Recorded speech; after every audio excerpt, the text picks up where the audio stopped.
hace parte de lesiones asociadas a Clostridium. Hablábamos de enterotoxinas, ¿cierto? Hemolíticas y necrotizantes, ya lo habíamos mencionado, Clostridium septicus, ya lo habíamos mencionado en una imagen anterior. Y Clostridium difficile como diferencial. Si revisamos la histopatología, tenemos una importante lesión de distribución difusa, como se ve también en lo macro. ¿Ahí se ve la manito o no se ve? ¿No se ve la manito? Hemorrágico, la distribución difusa hemorrágica, tanto en la mucosa como en la submucosa. El predominio inflamatorio puede ser leve, incluso ausente, sobre todo si encontramos estas enteritis hemorrágicas necrotizantes en ovinos, casi incipiente la lesión hemorrágica, y ellos mueren de forma hiperaguda. Este es un proceso agudo, difuso hemorrágico con atrofia de vellosidades, hay pérdida de enterocitos, pero lo más importante de la lesión es el evento hemorrágico difuso. Para Clostridium, tipos clostridiales, generalmente perfringes. Acá tenemos también una enteritis necrotizante hemorrágica. Hablan de enterotoxemia, quiere decir que el animal muere por sepsis, ¿cierto? ¿Qué pasó aquí? Muere por sepsis, y en el aspecto macroscópico tenemos una lesión hemorrágica difusa, tanto del intestino delgado como grueso, y observamos, ustedes pueden ver ahí en la... Voy a ponerlo primero en este tamaño. Si uno mira en la pared, se ven unas estructuras arborizadas blanquecinas. Vamos a mirar un acercamiento.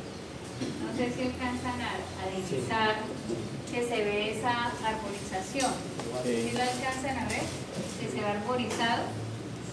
Entonces, asociado podemos tener, cuando observamos esa arborización en mesenterio y en la pared intestinal de esos vasos de coloración blanca, ¿qué van a salir?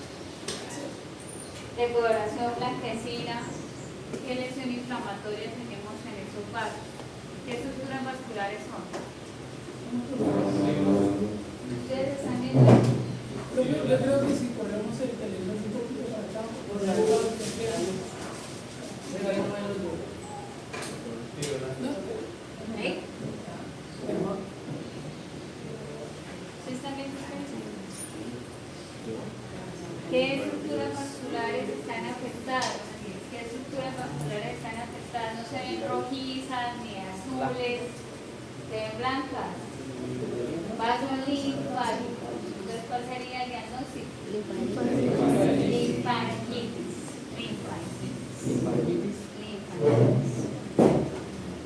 Eso también me lo puede hacer salmonela, pero en este caso estamos hablando de tipo clostridial, sí, Clostridium perfringens. Acá tenemos en la gente, mencionan que en este caso es un Clostridium perfringens tipo C. Recordemos que las toxinas más importantes son las alfa y las beta toxinas. Listo. Miremos la histopatología. Y aquí encontramos la variación lesional. La lesión en este campo, en la parte histopatológica, es menos hemorrágica que la lesión anterior, ¿cierto? Que era un rumiante. Igual las enterotoxemias de tipo clostridial. Las enterotoxemias de tipo clostridial, gracias. Enterotoxemias de tipo clostridial me van a generar eso característico que es la lesión difusa hemorrágica, pero tenemos variación en el grado de lesión hemorrágica. La anterior, en el rumiante, se veía pues de aspecto difuso.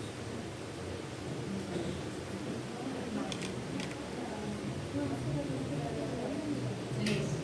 Vamos a mirar acá el intestino grueso. Señor, ¿quién dijo profe?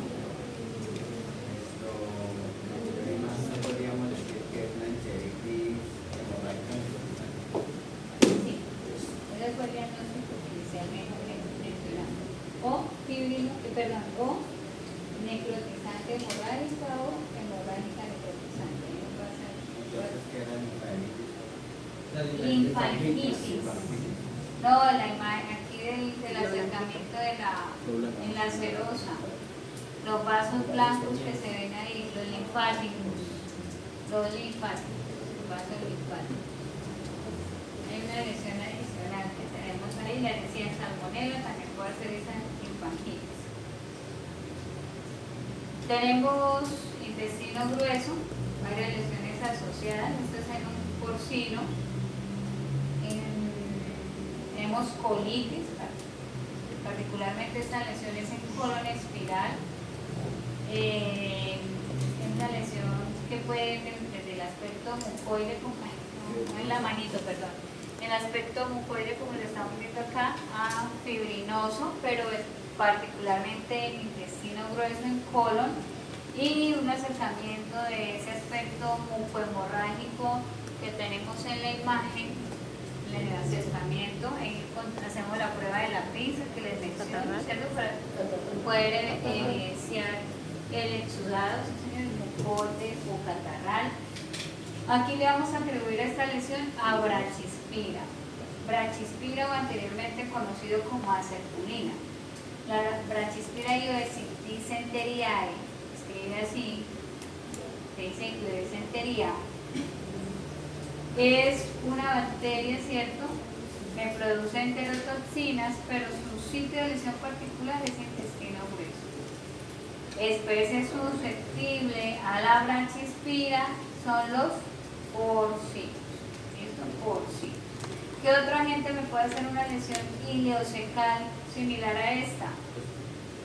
Salmonella, ¿cierto? Salmonella.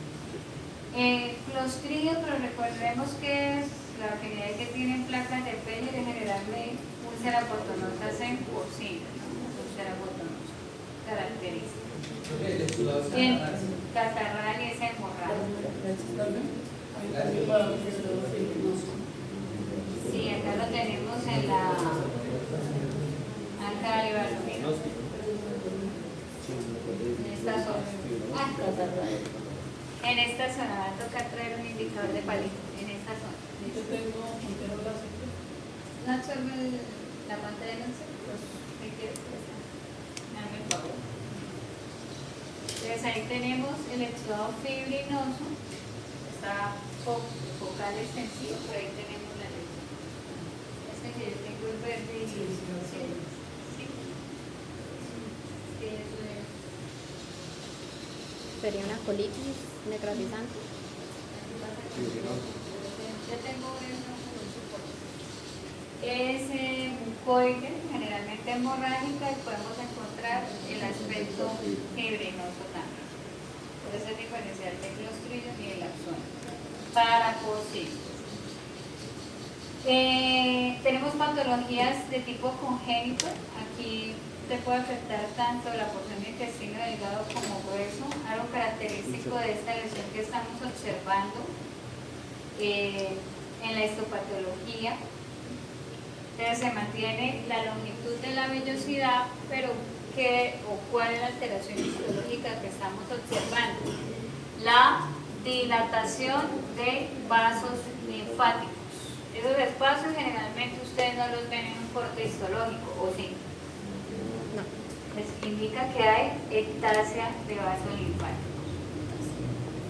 Incluso en la submucosa, acá también en la submucosa tenemos ectasia de esos vasos linfáticos.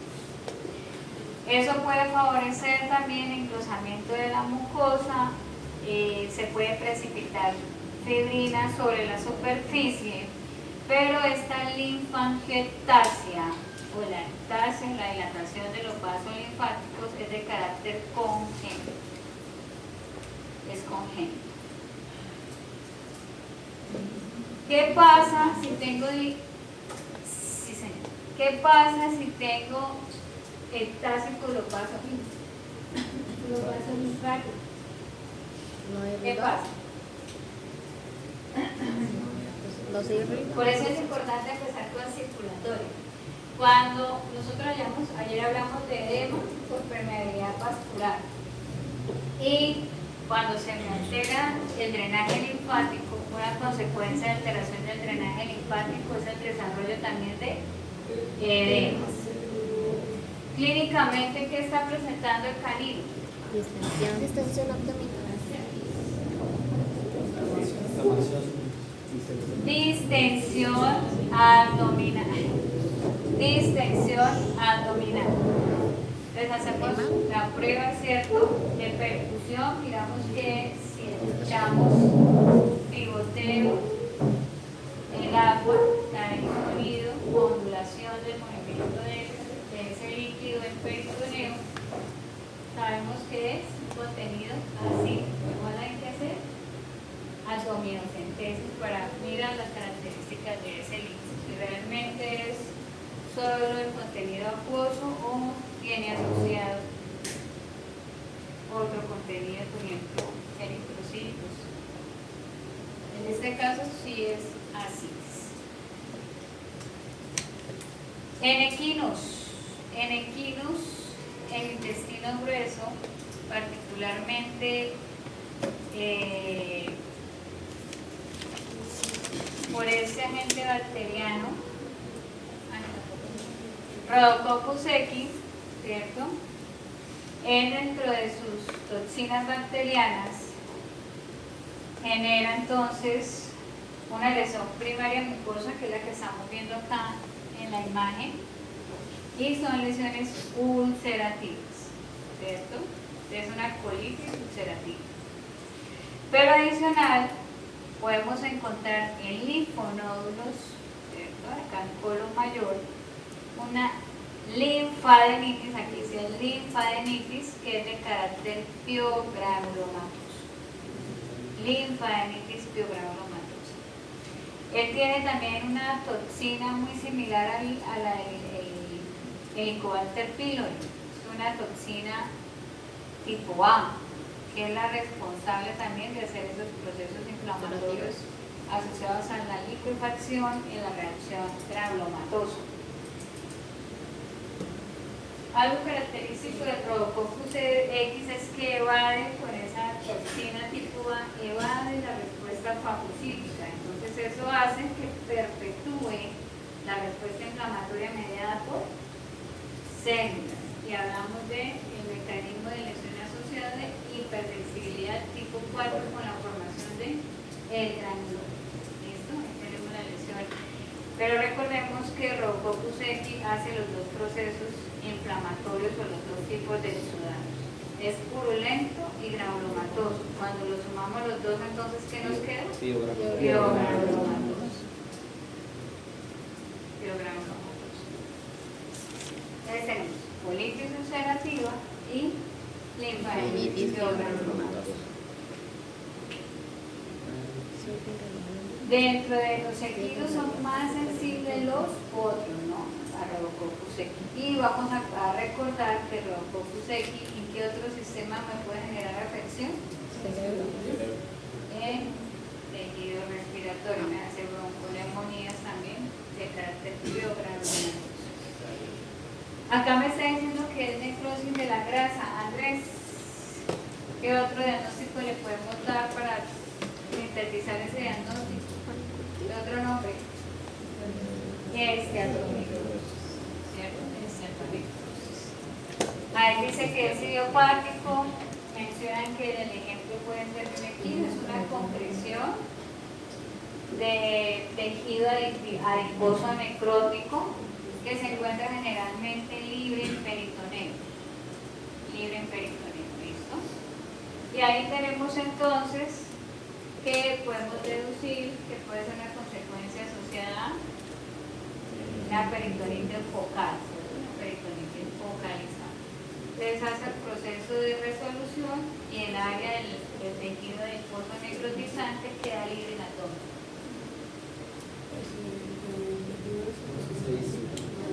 Mesenterio con adipocitos que se necrosan. ¿Cuál es la es por Rhodococcus? No, es, mire lo que dice idiopático, pero les estoy aquí. Pero les estaba diciendo, algo asociado, aquí me está diciendo que no sabemos la causa porque generalmente cuando no hacen la necrosis se encuentra la estructura libre en abdomen. Pero les estoy diciendo algo que puede incidir en la presencia de esta esteatonecrosis, una estructura libre en abdomen, es eventos de peritonitis, que que son focalizados. Y hablando de peritonitis, tenemos las policerositis. En este caso, nosotros ejemplificamos varios casos en fisiopatología para hablar de los exudados de carácter fibrinoso, ¿cierto? Entonces, cuando hablamos de policerositis, ya sabemos que es todas las serosas comprometidas, es cápsula, en este caso,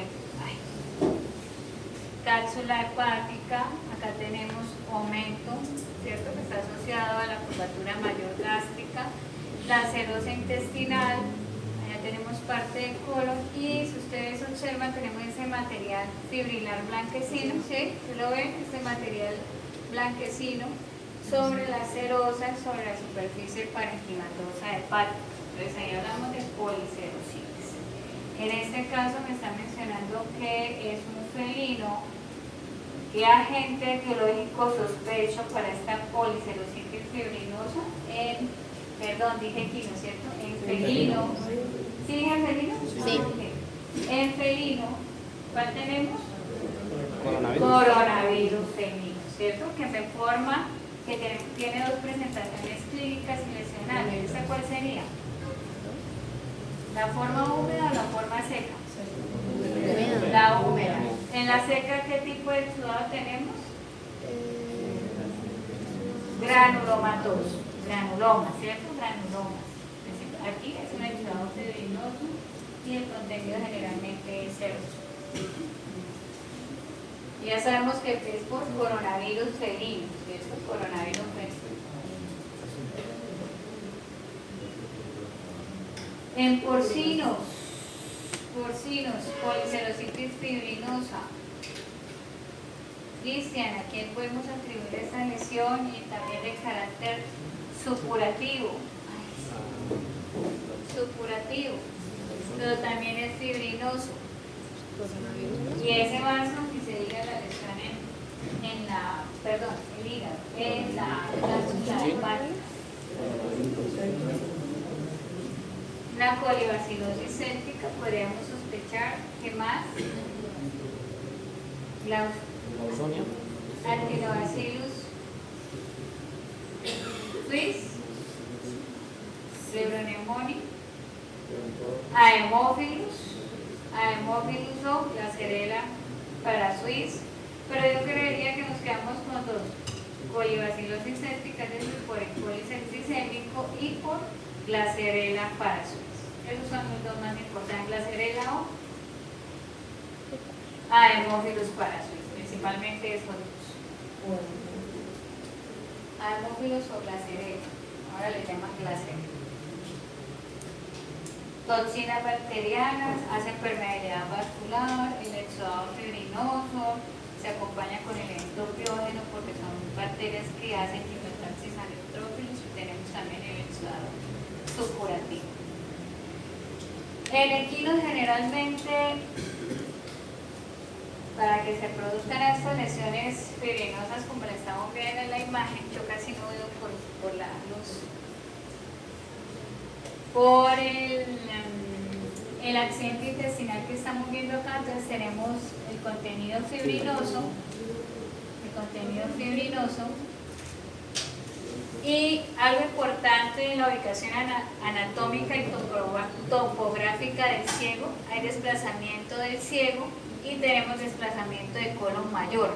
Entonces yo sé que la causa de esta perforación, de lo primero que cuando yo hago un equino y hago exploración, tengo que ubicar anatómicamente mi referente es el ciego.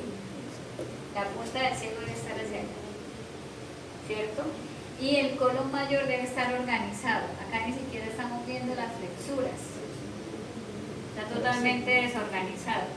Entonces tenemos un desplazamiento del colon mayor, y ese desplazamiento, muy seguramente ilioparalítico asociado, generó las perforaciones de la pared y el exudado fibrinoso que se acompaña con esas perforaciones.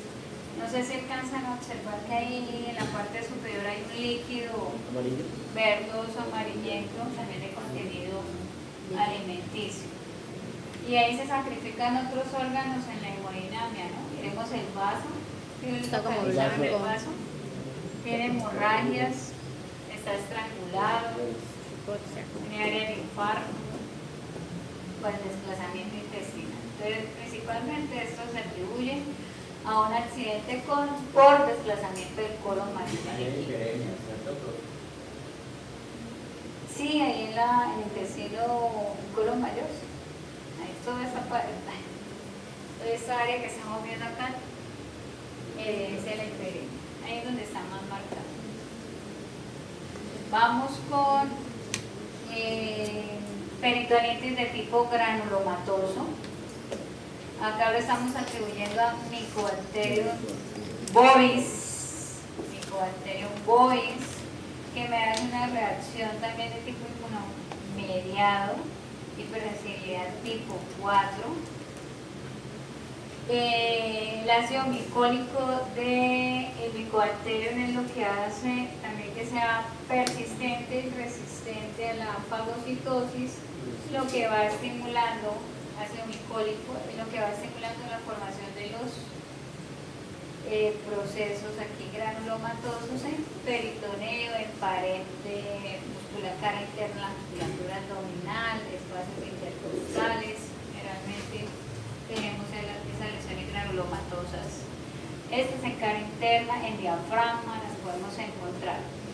Y la histopatología, ustedes ya saben que podemos encontrar las células epitelioides, pues ahora estas más grandecitas, estas que están en la parte superior que tienen 2 nucleolos, el predominio de linfocitos particularmente, pero predominan células epitelioides. Ahí no estamos viendo todavía multinucleadas, pero sí epitelioides, que son las que van a formar las multinucleadas. ¿Predominio de qué células? Epitelioides o macrófagos activos. Ahí ya me está diciendo que es granulomatosa la lesión. Allí ahora tenemos una binucleada, pues está medio escondida con la foto. Vamos a buscarlas como alguna en mira, acá esta es una multinucleada. A ver, no me enredes, me caigo. Esta es una multinucleada. Ahí ya se está formando. Y las epitelioides, que son estas grandecitas, estas grandes son las epitelioides. Son los histocitos activos. A ver, entonces, hasta acá dejamos todo lo que es el componente peritoneal, cavidad oral, intestino delgado, intestino grueso y cavidad peritoneal. Vamos a continuar con enfermedades hepáticas. Generalmente ustedes encuentran que el hígado es la glándula accesoria de mayor tamaño en el organismo, eso es lo que dicen las descripciones. Nosotros con fisiopatología trabajamos bastantes ejemplos asociados a hepatitis, sobre todo las de tipo oxidativo, para ejemplificar tipos de necrosis. Aquí en el ejemplo nosotros citamos en fisiopatología esta cirrosis hepática como un ejemplo de reparación tisular y un ejemplo de lesión crónica. ¿Sí lo recuerdan? Y lo llamábamos hepatitis fibrosante multinodular o hepatitis multinodular crónica. ¿Sí lo recuerdan? Listo.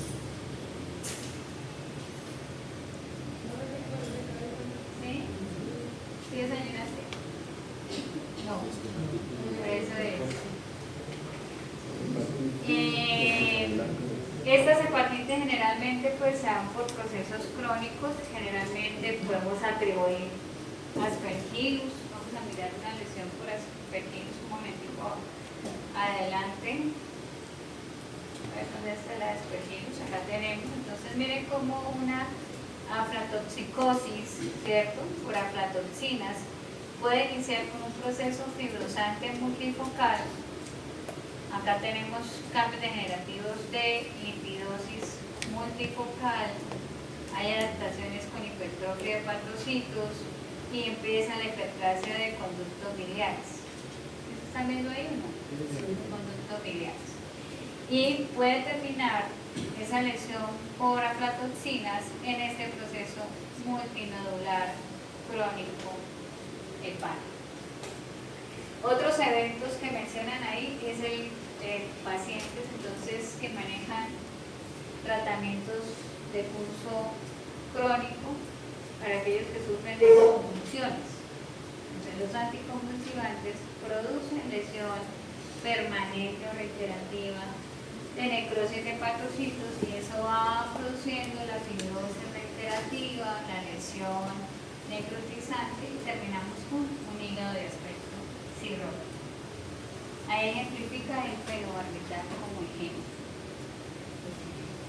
Tenemos patologías de índole asociado a ciertas características raciales. Tenemos algunas razas, acá mencionan el Terrier, Doberman, que pueden generar hepatitis crónica por acúmulo de cobre. Tienen esa predisposición racial a acumular cobre. El cobre se ubica a nivel del núcleo del citoplasma y del hepatocito y va generando una lesión necrotizante de curso crónica. Entonces, podemos tener acumulación de cobre, sobre todo en el núcleo de los hepatocitos, con una lesión irreversible necrotizante. De tipo idiopático, con la hepatitis felina. SBA es la más común y no se sabe la causa. Generalmente en esta colenhepatitis crónica el predominio inflamatorio es linfoplasmocitario. Todo lo que es idiopático en felino es linfoplasmocitario.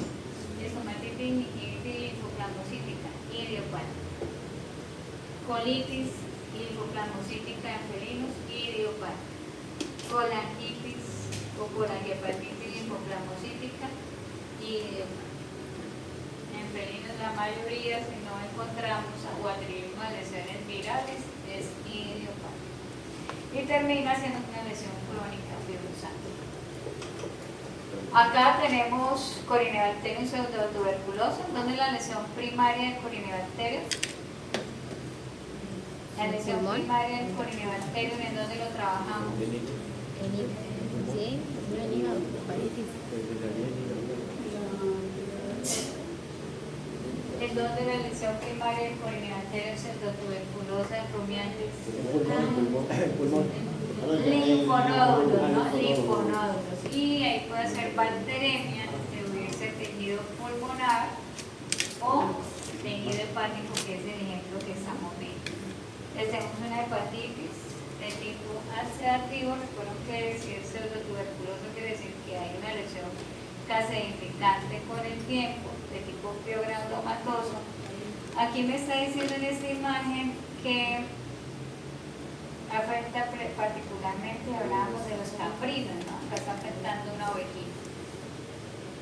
Tenemos Rhodococcus equine, pero miren en dónde está citando la eventualidad de este efecto de hepatitis ulcerativa, este Rhodococcus equine. ¿Qué especie?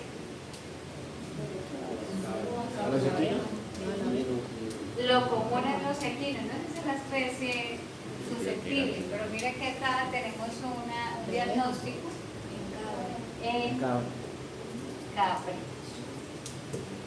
Entonces tenemos Rhodococcus equine, lo podemos encontrar en equinos también, pero acá particularmente lo reportaron en caprinos. Creo que también se puede dar con fusobacteria. Pero la lesión es como la que vimos en la aflatoxina, por Phytobacterium. Fusobacterium, ya vamos a este Phytobacterium. Ya vamos a mirar una imagen de Fusobacterium. Es más necrotizante, ¿cierto? Más necrotizante. Hepatitis ulcerativa son ejemplos también de diferenciales Corynebacterium, Rhodococcus. Estos procesos ulcerativos en la vena cava en rumiantes, sobre todo en hembras bovinas, se reportan con frecuencia. Generalmente hacen hepatitis microulcerativa. La lesión primaria es, hay bacteremia. Recordemos que podemos tener una lesión en endocardio valvular, principalmente endocardio valvular del lado izquierdo, y puede hacer embolismo y llegar ahí a la vena cava. o por circulación mayor venosa hacia el hígado. Pero endocarditis de tipo bacteriano primarias pueden hacer esa lesión ahí en accesos hepáticos en la vena cava. ¿Qué agentes etiológicos pueden generarme ese proceso oxidativo en la vena cava? Muy comunes y que hablan de endocarditis bacteriana. Más comunes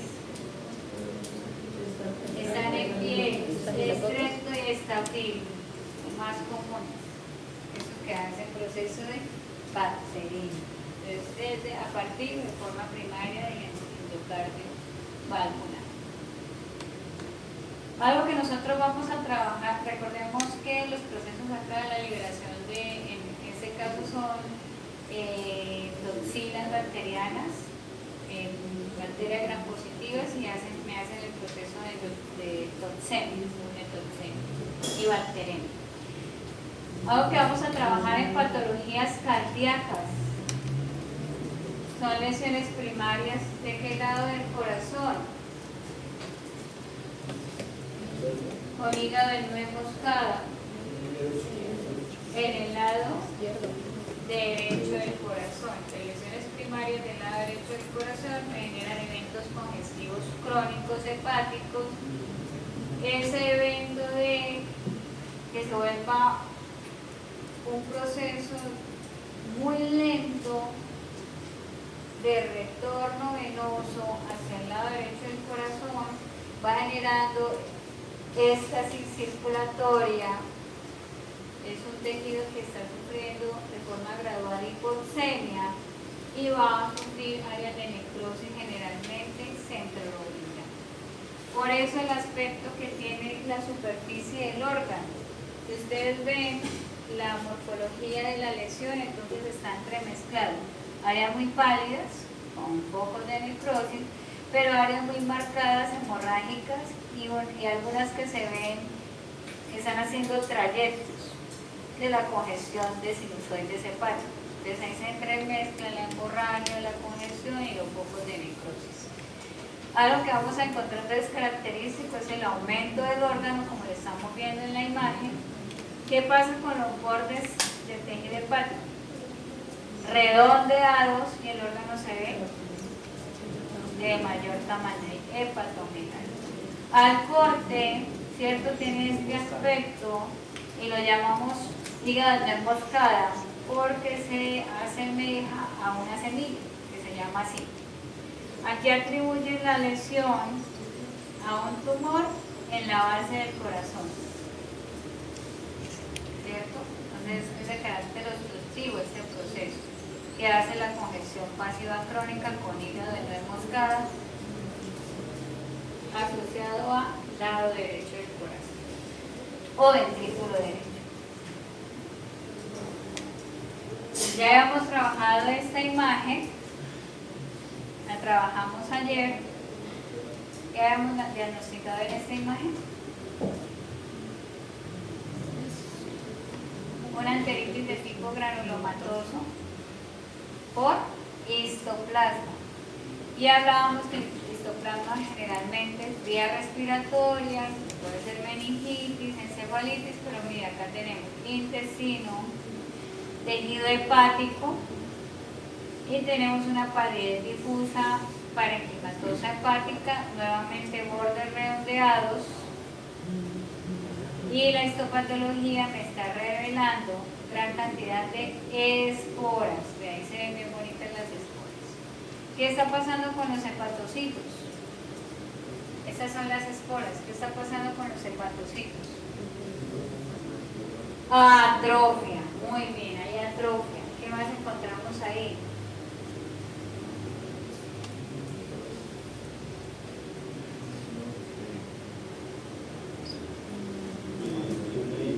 Vea, esto que está conteniendo, esta estructura que está conteniendo la levadura, esa levadura, gran cantidad de levaduras, ¿qué célula es? Macrófago, ¿cierto? Son macrófagos. La respuesta es una hepatitis también de tipo histiocytaria, tipo grado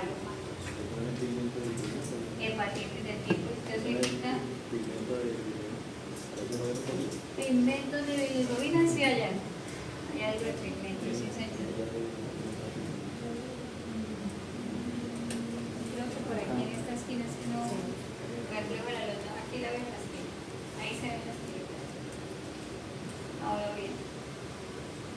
Entonces ahí tenemos hepatitis de tipo histiocítico o granulomatoso por histoplasma capsular. Bueno, aquí hay una información adicional, entonces habla de características de virulencia, polisacáridos asociados a la manosa o el galactomanano, que es un polisacárido que lo que hace es evadir el proceso de fagocitosis en la forma levaduliforme del hongo y estimula una respuesta de tipo mononuclear o histiocítico. Entonces lo que hace esa estructura, ¿cierto?, que hace parte de la cápsula de la levadura es evadir y generar la persistencia, estimulando la respuesta granulomática. Eso es particularmente lo mismo es el micobacterio, ¿no? El ácido micólico lo que hace es evadir y persistir en el proceso de infección y estímulo inflamatorio. Realmente lo que se me vuelve persistente es lo que hace que se vuelva una reacción mediada por C. Para Saúl, entonces, en el caso de Fusobacterium necrophorum, si Saúl podemos tener lesiones iniciales, como estábamos viendo en Corynebacterium pseudotuberculoso, ¿cierto? Como lo veíamos en Rhodococcus equi. Acá tenemos todavía unas lesiones muy pequeñas de lesiones oxidativas, pero acá en este caso ya tenemos una lesión necrotizante hemorrágica que además está en proceso de ¿qué? De resolución, ¿no? Hay fibrosis alrededor de la lesión ahí ya necrotizante con fibrosis. Entonces también tenemos pequeños microabscesos, una lesión mucho más extensiva, focal extensiva, la hepatitis asociada a Fusobacterium. ¿Qué otras lesiones mencionamos ayer de Fusobacterium, además de esta hepatitis necrotizante exudativa?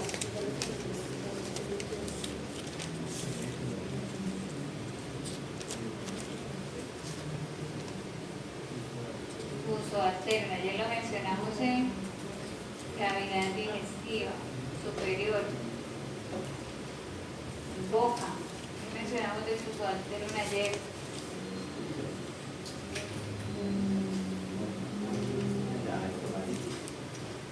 Es una estomatitis necrotizante. La lesión que estábamos viendo en particular, ¿cuál era? La enfermedad o difteria de los terneros. ¿Cuál era la lesión?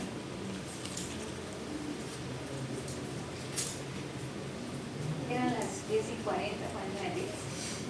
Glositis pseudomembranosa, ¿no? Que lo hablábamos de diferenciar con antes.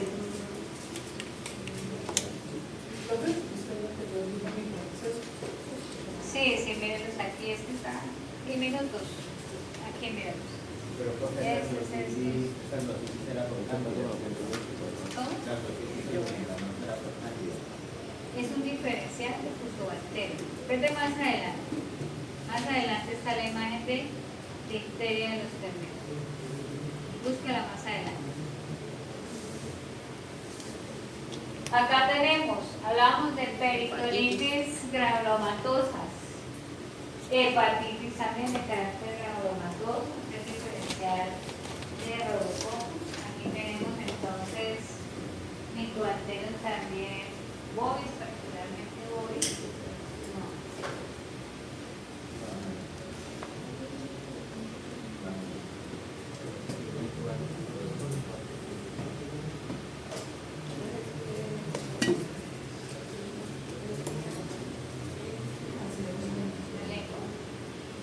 Tenemos una lesión multifocal de aspecto carceroso. ¿Recuerdan que el Mycobacterium bovis, su sitio primario de lesión, cuál es? Pulmón, ¿cierto? Pulmón y linfonódulos mediastínicos. Pero vimos que en peritoneo me puede hacer granulomas y estamos viendo en este caso que en hígado puede hacer granulomas. Entonces ya aquí sabemos que bacterio puede ser una distribución sistémica.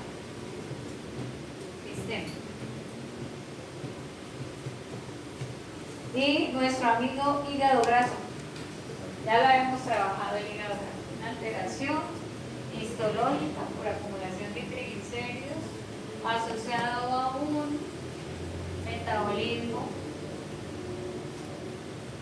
alterado de los ácidos grasos, ya sea por retención o movilización exagerada en el órgano donde se hace de manera primaria el metabolismo de ácidos grasos.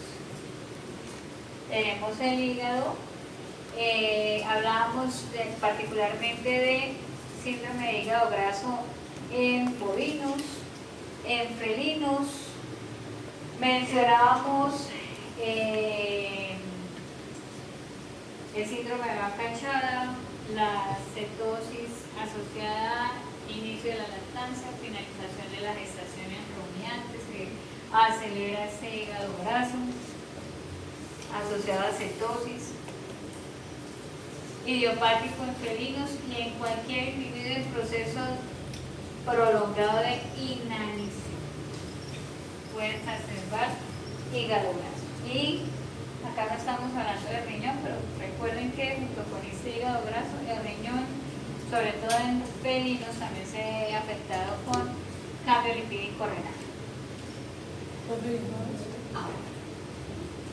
En aves por el tipo de alimentación. Cambio lipídico renal. Cambio. O lipidosis renal. En felinos generalmente, si encuentro hígado graso, tengo lipidosis renal asociada. Ya se me olvidó que vamos a hablar acá. Perros, caninos. Hepatitis, cierto, necrotizante, están observando que es hemorrágica y lo atribuimos a adenovirus canino. Ese adenovirus canino,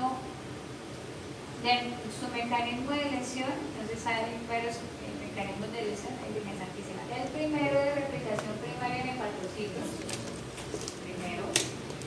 El segundo hace replicación en endotelio vascular, tiene afinidad por endotelio vascular, y cuando hace eso estimula una respuesta mediada que me va a generar vasculitis. Junto con esa vasculitis se me complica algo en adenovirus canino y en la formación de microtrombos. ¿Qué de la imagen? ¿Cierto? ¿Qué de la imagen está asociado a ese mecanismo de patogenicidad con replicación primaria, vasculitis y microtrombos? ¿Qué de la imagen macro asociamos ese mecanismo de patogenia? Miren bien, miren la imagen, ¿no? Miren así. El intestino. ¿Qué hay en el intestino con ese mecanismo de patogenicidad? ¿Qué tenemos que lo podemos atribuir? Petequias, ¿cierto? O esas hemorragias de carácter puntiforme, asociado a vasculitis, es inmunomediado y tenemos asociado microtrombos. Es decir, en adenovirus yo tengo algo que se llama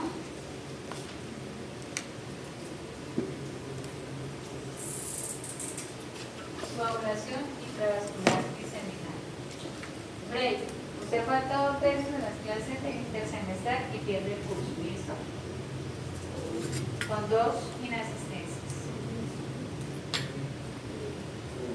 Coagulación intravascular diseminada. Entonces, solo puede faltar 2 veces, pero mejor no falta. Coagulación. Profe, coagulación. Intravascular diseminada. Gracias. Esto profe Adenovirus canino. Seguimos con adenovirus canino. Y dijimos, nuestro primer mecanismo de lesión es replicación primaria en hepatocitos. Eso, hepatocitos. ¿Qué estamos viendo en esta imagen que sí evidencia que hay replicación primaria en hepatocitos? Miren bien. Los Cuerpos de inclusión. ¿Sí los están viendo? De acá. ¿Cierto? Ahí lo vemos aquí. arriba y todos. La cromatina nuclear se vuelve o está en disposición periférica a la membrana del núcleo y claramente tenemos una gran cantidad de cuerpos de inclusión. Tenemos cariólisis asociada, hay muchos hepatocitos que ya no tienen núcleo en estos foquitos, sobre todo acá en la parte inferior, esto es acá de la imagen. Tenemos áreas de cariorresis, acá también cariorresis, entonces me están diciendo que tenemos una hepatitis. Generalmente estas hepatitis son de tipo mononuclear o linfoplasmocitario. Pero como estamos hablando de un proceso inmunomediado en nuestro segundo mecanismo del adenovirus canino, yo puedo encontrar uveitis, glomerulonefritis, enteritis, ¿listo? Se vuelve un virus que es pansistémico o sistémico.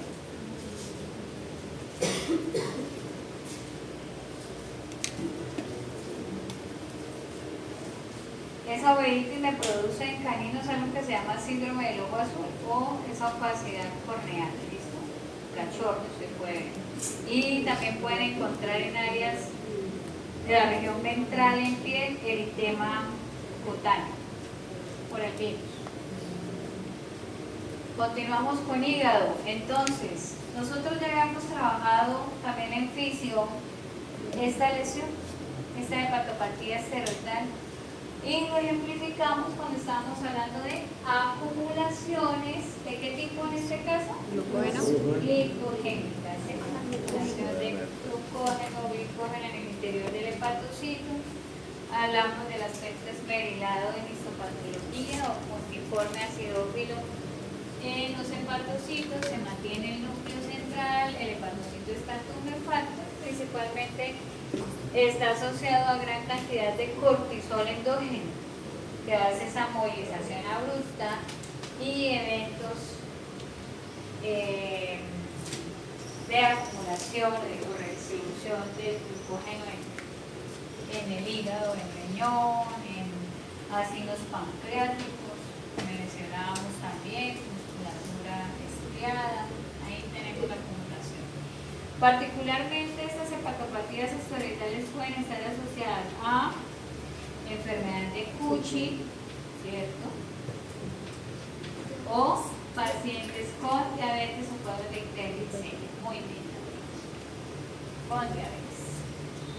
Que en veterinaria generalmente lo atribuimos a animales de compañía, ¿no? Listo, ya de que nosotros hablamos. Tumores primarios. Entonces podemos tener el carcinoma hepático y este que estamos viendo aquí, que es un tumor primario de conductos biliares, que se llama un carcinoma colangiocelular. Y lo que estamos viendo aquí es el es el predominio de una gran cantidad de ¿qué?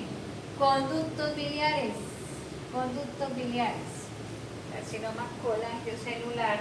Y observemos el aspecto macroscópico de este carcinoma colangiocelular. El primario de las células hepáticas es el carcinoma hepático, ¿cierto? O hepatocelular. Aquí tenemos colangiocelular que prima conductos biliares. Bueno, tumores secundarios o metastásicos hepáticos, es decir, que este órgano se vuelve sensible a que sea infiltrado por otros tumores de origen diferente al primario celular. Tenemos linfosarcomas o linfomas. Y el segundo que tenemos en lista de metastásicos es el hemangiosarcoma. El hemangiosarcoma, el sitio primario de crecimiento es el vaso por ubicación anatómica. Es más sensible la metástasis esplénica del hemangiosarcoma al hígado. Entonces, secundario linfosarcoma, secundario hemangiosarcoma. Uno sería colangiosarcoma. Sería colangiosarcoma. Para hablar de qué.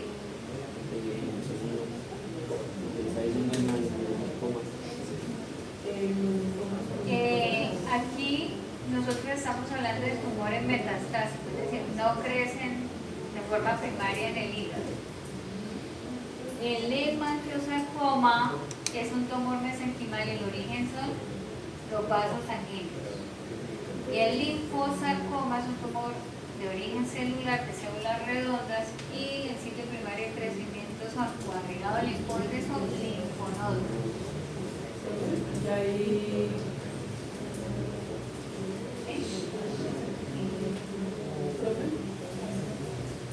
Colangiocelular, carcinoma colangiocelular, mi célula primaria de crecimiento es el epitelio, al igual que el carcinoma hepatocelular. Aquí es el epitelio del conducto, es del conducto, el origen es epitelial, pero es primario hepático.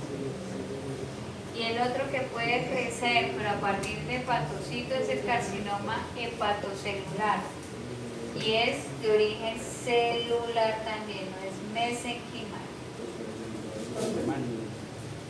El hemangiosarcoma, el origen es mesenquimal.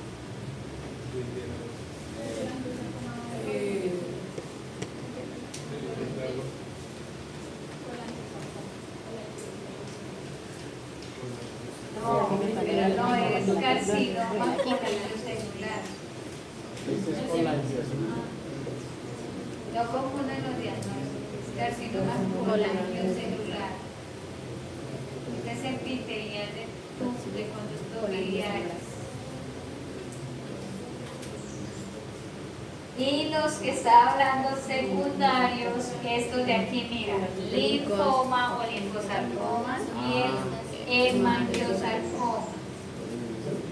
Y les decía, linfosarcoma o linfoma, linfonódulos o agregados linfoides de cualquier origen, y hemangiosarcomas del lecho vascular. Estos son, este es mesenquimal y este de celular linfoma. Y los otros que hablamos de carcinoma primario, el carcinoma colangiocelular es primario de hígado. Hemangiosarcoma. Carcinoma colangiocelular.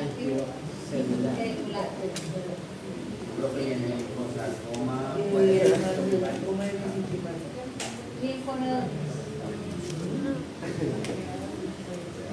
Tienen que venir desayunados. De este hablamos, las aflatoxinas, su sitio primario de lesión es el ADN de las células, el núcleo.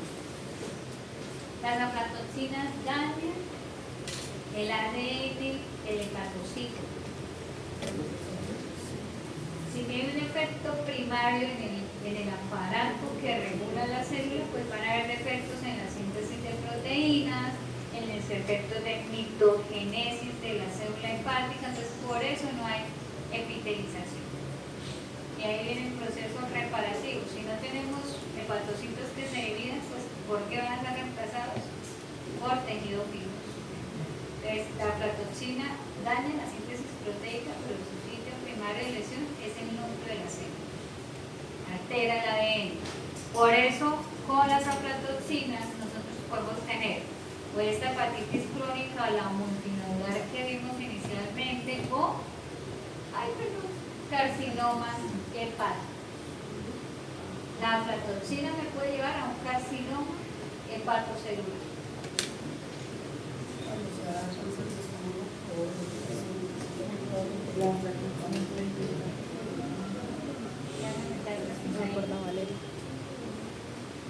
Pero antes de que eso pase, va a lo que y ahí sí,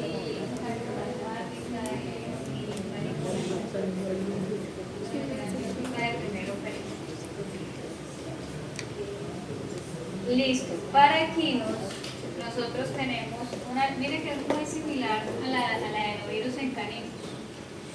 Pero esta hepatitis necrotizante multifocal la estamos encontrando en equinos por herpesvirus equino. Si uno habla de herpesvirus equino, yo me traslado automáticamente a patologías del sistema respiratorio. Me produce la rinoneumonitis viral equina, el herpesvirus equino. Y además también me hace que en hembras aborto. Hay placentito, ¿cierto? Pero podemos encontrar hepatitis necrotizantes de carácter hemorrágico, a aumentar estas lesiones puntiformes son lesiones necrotizantes del herpesvirus. Entonces el herpesvirus generalmente es vasculotrópico, nuevamente tiene afinidad por endotelio vascular. Ese es un sitio primario de replicación de todos los herpesvirus. Cuando ingresa por ruta erógena, su sitio primario de lesión es el neumocito.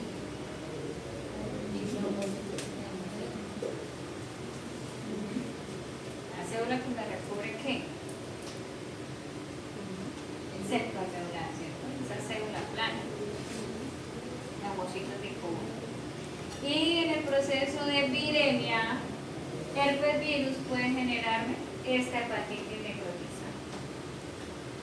Hepatitis necrotizante, principalmente las lesiones está atribuida a las áreas de triadas portales porque hay vasculitis secundaria. Algo característico de los herpesvirus es que la lesión que vamos a encontrar siempre se acompaña con focos de hemorragia. Y miremos a ver si aquí encontramos algún cuerpo de inclusión, carioresis, cuerpos de inclusión muy incipiente por aquí arriba otro, pero está desplazado hacia la parte ventral, muy pocos, pero ahí se ve. Y generalmente cuando yo empiezo a encontrar estas celulitas donde la cromatina se me está desplazando, ahí hay sospecha que hubo proteína viral. Son esas dos celulitas, es una hepatitis necrotizante, es hemorrágica. Acá particularmente me están mencionando que está afectando poros. Los de tipo clostridial, entonces el clostridio hemolítico, lo trabajamos en hepatitis gangrenosas. ¿Cierto? Hablábamos que esta hepatitis, además de que es necrotizante, puede contener gas por este tipo clostridial.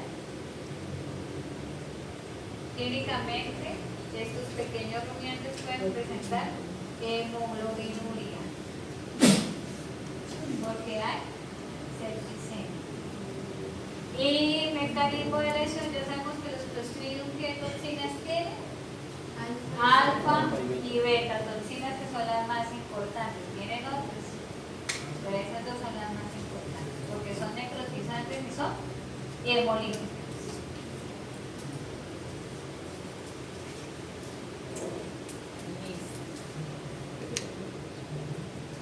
Bueno, esta imagen y esta imagen, ¿en dónde las trabajamos? Hablando de qué? Pigmento. Un paciente clínicamente o un hallazgo de necropsia de ictericia. Y hablábamos que de los colelitos, que la colelitiasis y que la colecistitis produce obstrucción del drenaje biliar, se va a generar éstasis biliar y el proceso es una ictericia de tipo constructiva. Muy bien, ahí lo tenemos. ¿Cómo se forma el colelito? Entonces hablábamos de precipitación de sales biliares, calcio, ¿cierto? Principalmente se forma la concreción, además de gran cantidad de partículas lipídicas ahí en la concreción. Sí. El colelito es una piedra o un cálculo, ¿cierto? Solo que recordemos que en cada sitio pues va recibiendo un nombre particular. ¿Cómo se llamaba el cálculo de las glándulas salivares? Cianolito. Y el de las vías urinarias, urolito. Muy bien. ¿Y cómo se llama la vesícula biliar? Y la consecuencia de obstrucción de ese flujo de contenido biliar, los conductos de excreción vesicular, me lleva a heces alcohólicas o heces despigmentadas. Yo me verdad, es que la colecistitis se refiere que la obstrucción del conducto biliar. No, y ustedes sacaron otros Pues, ¿dónde temas. está? La colelitiasis, que es la presencia de estos múltiples piedras. Y la colecistitis, mira cómo está la vesícula. ¿Cómo está la vesícula, Manuel? Hemorrágica, ¿cierto? Hemorrágica, la pared está engrosada y además tiene edema. Inflamación de la vesícula. ¿Listo? Y aquí vamos. Consecuencias de las hepatitis. Vamos a buscar el hígado por aquí en este caso. Entonces, hígado aparentemente normal, hígado con un proceso de hepatitis de carácter crónico, el de área inferior. Cuando yo tengo plantas de contenidos u hongos, como en el caso de el chactarum, que tiene una esporidermina, o plantas que tienen generalmente alcaloides, esas plantas generalmente rumiantes me van a producir hepatitis fibrosante portal. ¿Listo? Entonces cuando se comen esa plantica que tiene muchas florecitas chiquitas que son bien bonitas en colores, ¿le llaman cómo? ¿Carretón? No, son rojas, amarillas, moraditas. En algunas áreas le dicen mataganado, no sé. Es más, allá donde ustedes se sientan en las patas, crecen. Ahí crecen, las he visto ahí. Esas plantas tienen alcaloides y cuando el rumiante, el grande, pequeño rumiante, las consume, me van a generar una hepatitis portal. Y aquí es cuando hablamos del proceso de fotosensibilización de tipo hepatógeno. Si yo tengo una fibrosis portal, ¿cierto?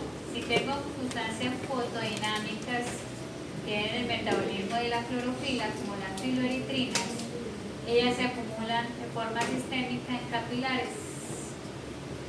Y en capilares, cuando se ubican en piel, como es una sustancia fotodinámica, ¿con quién reacciona? ¿Con quién se activa? Con el sol.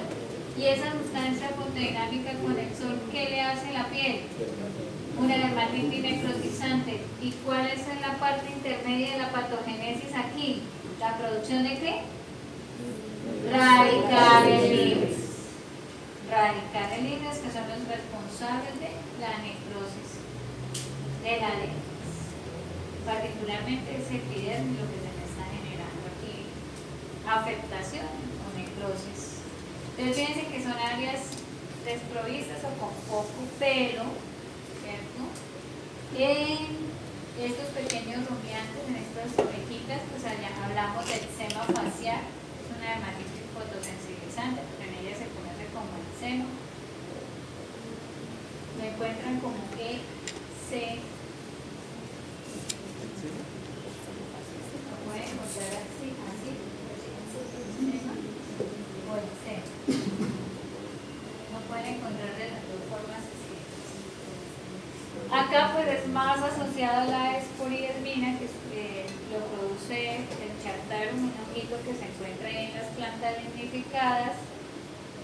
Una vez el fitomixes libera la esporidermina, me hace la lesión entonces de la hepatitis portal, que fue la primera imagen que les mencioné del hígado, les mostré el hígado, y me hace el eritema facial con necrosis. Este ejemplo nosotros lo citamos en las primeras evidencias de exudados de qué tipo? Serosis. En el eczema facial. Que hablábamos de la hepatitis, ahí les conté todo el rollo de por qué se llamaba fotosensibilización de tipo hepático. Tenemos la lesión en conducto biliar, ahí está el cursor.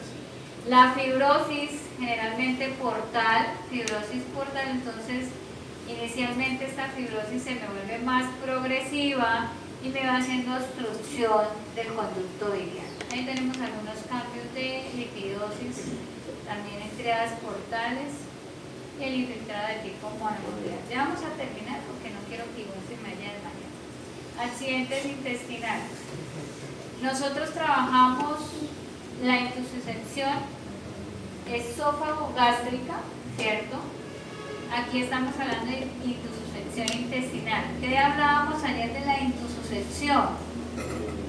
Desplazamiento, ¿cierto?, de la víscera dentro del lumen adyacente, vean. Entonces yo siempre le digo, haga la media.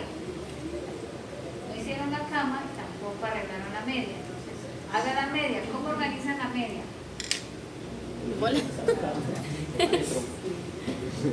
Usted coge la media, ¿cierto? Le hace así, luego le imagina una dentro de la otra.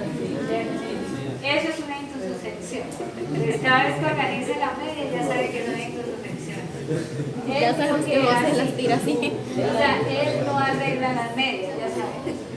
Y hablábamos del efecto necrotizante del atrapamiento de la intussuscepción. Ve, aquí sí se ve bien bonito lo que ayer les estaba contando de manera anecdótica. La necrosis por compresión, una lesión isquémica compresiva, para que hay encarcelación o secuestro de la mucosa. Entonces ahí se ve bien bonita la necrosis. Hay que retirar completa de forma quirúrgica esta lesión porque ya no es viable. Hay necrosis de las dos paredes intestinales. Hilo paralítico, ¿no? Porciones inflamadas del intestino, hay alteración de la peristalsis, eso ocasiona la intussuscepción. Miren bien esta imagen, ¿qué tenemos acá? Mírenla bien, ¿qué es eso? ¿El intestino en dónde? Juliana, ¿dónde está aquí el intestino? ¿Dónde era que estaba?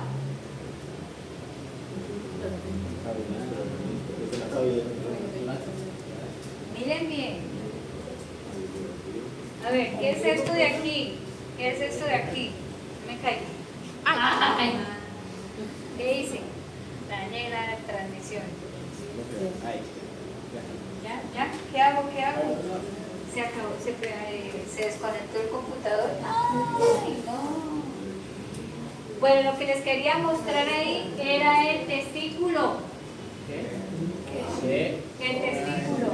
A ver, miremos la imagen ahí en el PDF que tienen a la mano. Si ustedes miran en la imagen al lado derecho, está el testículo. ¿Sí lo alcanzan a ver ahí? Ya identificaron el testículo. Y hay desplazamiento de las vísceras. ¿A dónde? Si ahí está el testículo, ¿a dónde ingresaron las vísceras del abdomen? Dice que a través del canal Al inguinal. escroto, ¿cierto? Hay un desplazamiento de las vísceras a través del canal inguinal. ¿Cómo se llama eso? Cuando se desplazan las vísceras a través de una estructura. Hernia. Y acabamos de decir que era a través del canal inguinal. Entonces es una hernia escrotal. Hay que corregirlo. A veces en hembras gestantes, sobre todo en yeguas, en partos distóxicos, por el canal inguinal hay herniación de las vísceras. Ya viene donde llega, a la glándula mamaria. Hay necrosis en glándula mamaria cuando se hernian las vísceras, sobre todo en el partos distóxicos. ¿Qué sigue ahí? Luego viene una estructura, ¿cierto? Nodular, Cristian, una estructura nodular, ¿la están viendo? En mesenterio. Pasan a la siguiente, a la otra imagen.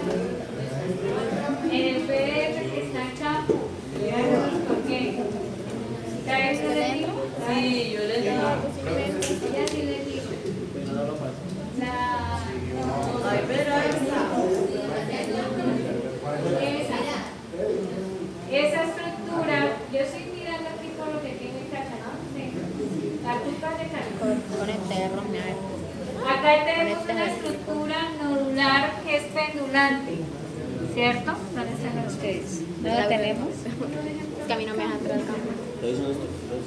Una estructura nodular pendulante en mesenterio. Generalmente es un crecimiento benigno de tejido adiposo. Si es un crecimiento benigno, Valeria, de tejido adiposo, ¿cómo lo diagnostico? Lipoma. Y si es pedunculado, es decir, si tiene cuellito y está suspendido, se llama lipoma péndulas. Péndulas. ¿Cuál es el problema del lipoma péndulas? Nada. Pero se está quietico y no pasa nada. El problema del lipoma.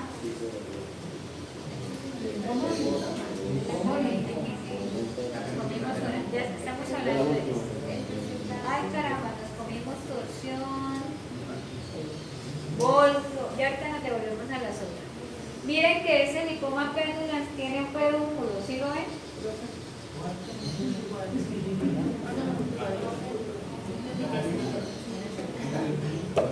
Si le coge me dice que le considero. Alguien que viene a prestar. En la última, quedamos en cada persona, quedamos en la última con cada. Ahorita nos regresamos a la zona.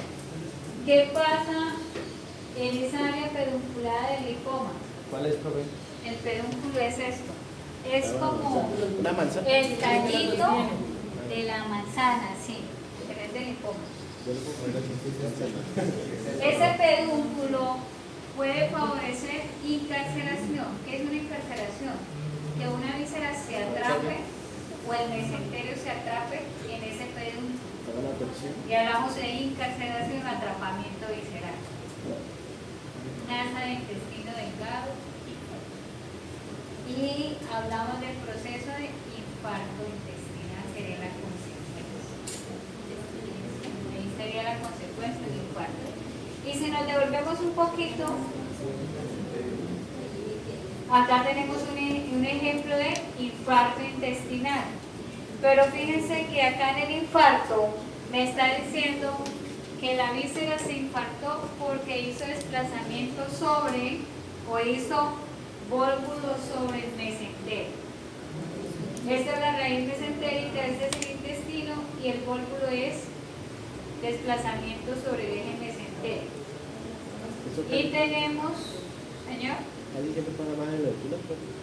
pacientes intestinales, sí, ¿esto qué es? Sí. En caninos nosotros podemos tener infartos, pero generalmente está asociado a trombosis, a eventos de coagulación intravascular diseminada. ¿Qué pasa? El perrito cólico no se para, gruñe, le duele el abdomen y entra a la cirugía y infarto intestinal, generalmente asociado a trombosis. Tenemos la segunda consecuencia, como dice José, aquí no son los más susceptibles a estos accidentes y este es un desplazamiento sobre el eje de la víscera. Entonces aquí hablamos de torsión. Y acá yo siempre les digo, imagínense que están exprimiendo el trapeo. Si es que si no doblan bien las medias, no me trapeo. Tampoco trapeo. Entonces, los procesos de torsión, en este caso, es sobre el eje de la víscera. ¿Listo? Y la consecuencia, pues también son focos isquémicos con infartación. Lo que pasa es que es más demorado en este colon mayor el proceso de infartación que en el intestino delgado. Espero me voy a volver porque no sabemos acá quién nos faltó. Bueno. Y vamos, Steven, a diagnosticar el contenido, Steven, de este líquido seroso en esta hernia escrotal. Y acá fue donde nos quedamos porque soy computador. Es un edema. ¿Y cómo se llama el edema en el escroto?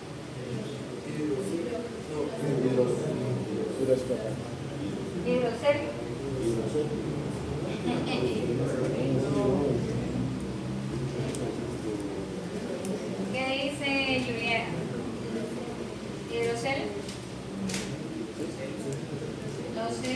¿será? No, no quiero. El edema en la túnica vaginaria, línea escrotal. ¿Cuál es el diagnóstico del edema?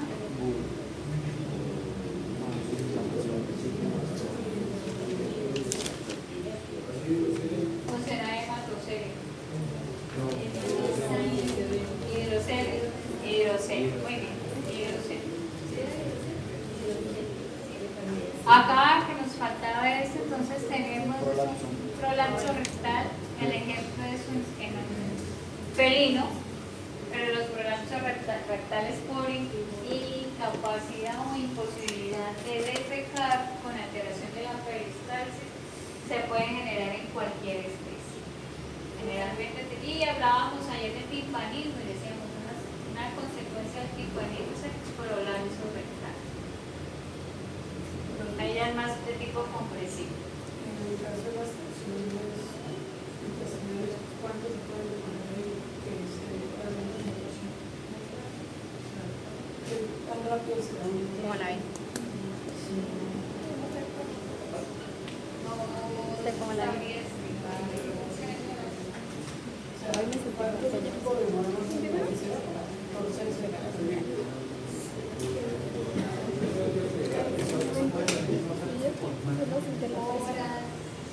Generalmente las opciones en equinos y los voltios en equinos generalmente están atribuidos a hilo paralítico y a eventos fermentativos del alimento.